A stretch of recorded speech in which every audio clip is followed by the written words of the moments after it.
Alright legends, welcome to this week's episode. It's CH from BREWS N VIDS. We're going to be seshing Megaman 3 and we're going to be pairing it with Swami's IPA from Pizza Port. Pizza Port has been brewing this beer since 1992, making it one of San Diego's first IPAs. They don't bottle it, but they do 16-ounce cans by the 6-pack. It's 6.8% alcohol by volume and has a surprisingly very yellow straw color. It almost looks like a wit or a lager. Pizza Port is one of the biggest punchers in the San Diego brew scene, and I really love their beers and establishments, and I plan on being a customer for life. Now let's see if this beer pairs with Megaman 3. Megaman 3 was the third installment of the Megaman series that debuted exclusively for the NES. The game was developed by Capcom and was released in the year 1990. This game was a huge success and came out at a perfect time. 1 year after Mega Man 2, which really put Mega Man on the map, and a year before the release of the Super Nintendo. So it had a great buzz and didn't have too much to compete with. A lot of really good NES games weren't played after 1992 since everybody was going apeshit over the Super Nintendo coming out. I was one of them. I still consider the SNES the greatest system of all time by so far. I'm a firm believer that a Super Nintendo console was in the briefcase from Pulp Fiction, but back to Mega Man 3. This game sold over 1 million copies. That's $50 million $1990 back when minimum wage was $4 an hour. That means you had to work like 14 or 15 hours at some shitty job just to be able to buy your copy. That's awesome. Gotta love video games. Capcom finally figured out how to brand Mega Man, as you can see from the cover art in this video game.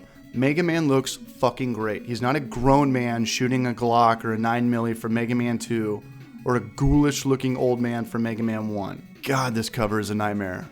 I don't even want to know what's going on in this picture. Why is Mega Man in that bow-legged position, wearing blue Ugg boots, shooting RoboCop's gun, and God knows what's going on in the background?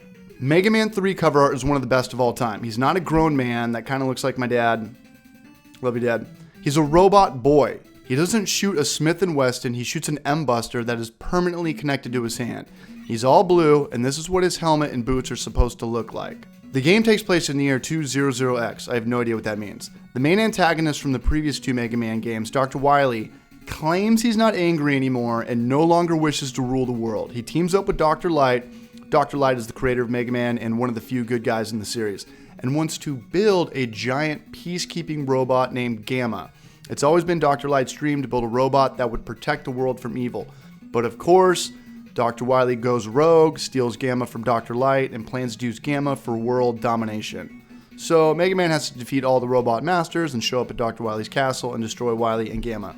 Mega Man 3 brings some really cool elements to the table. The game introduces Rush, who transforms into a coil, a hoverboard, and a submarine.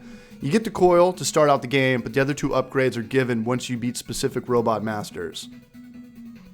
This game also introduces Proto Man, who is actually Mega Man's older brother. You really don't know whether he's good or evil until the end of the game, but I'm not going to spoil it for you. Last but not least, Mega Man 3 introduces the ability to slide. Again, you get it right from the get-go. It's not a power-up. It's great for defense, sliding under enemies, and it's actually a lot faster to slide than it is to run.